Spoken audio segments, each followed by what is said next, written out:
کہتے ہیں کہ ہر جمعرات کو والدین کی روح اپنے بچوں سے ملنے کے لیے گھر پر آتی ہے، تو اگر ہم بیرون ملک چلے جائیں تو پھر روح کیا کرے گی؟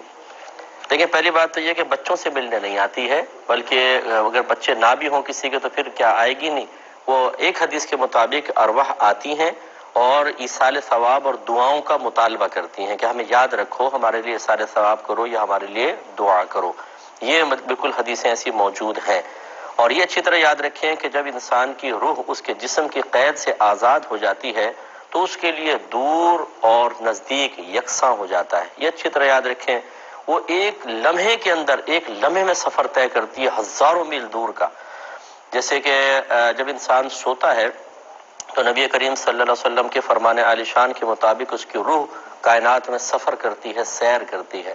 آپ کبھی اپنے آپ کو دیکھیں گے، آپ آسمان پر ہیں اور کوئی اگر آپ کو اٹھائے گا، ایک لمحے کے اندر روح آپ کے جسم سے اس کا جو کامل تعلق ہے دوبارہ متصل ہو جائے گا۔ تو اسی طریقے سے ارواح جو ہوتی ہیں جن کو اللہ تبارک و تعالی مومنین کی ارواح، پہلے اچھی طرح یاد رکھیں کوئی بھی بدروح نہیں ہوتی، کافر کی روح، بد مذہب کی روح یہ کبھی بھی ادھر ادھر نہیں جا سکتی، یہ مقید ہوتی ہیں۔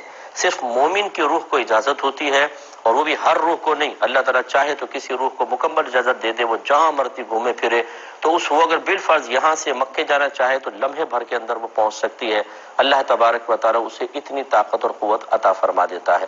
مرنے کے بعد اگر آپ دیکھیں صحیح حدیثوں کے اندر موجود ایک کافر منافق کی نظر کی تیزی کا حکم یہ ہے کہ اگر جب وہ مرتا ہے، اللہ تعالیٰ نبی جب منکر نکیر کو بھیجتا ہے، سوالات ہوتے ہیں اور وہ سوالات کے جوابات نہیں دے پاتا تو اس سے کہا جاتا ہے کہ اوپر دیکھ۔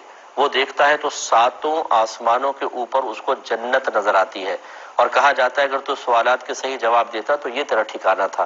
پھر اس کو بند کر کے جہنم کی کھڑکی کھول دی جاتی ہے۔ اس کا مطلب یہ ہے کہ روح کی نگاہ اتنی تیز ہو جاتی ہے، جب تک جسم میں ہے تو آسمان دنیا تک پہنچ رہی ہے، سطحی طور پہ ہر جگہ نہیں، لیکن جب روح جسم کی قید سے آزاد ہوئی تو جنت تک پہنچ جاتی ہے، اتنی نگاہ تیز ہو جاتی ہے۔ تو دیگر اوصاف بھی اسی طرح اس کے بڑھ جاتے ہیں۔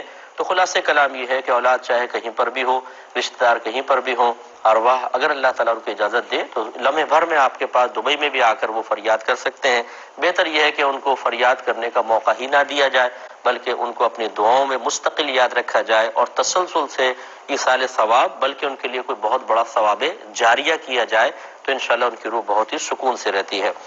محمد نبینا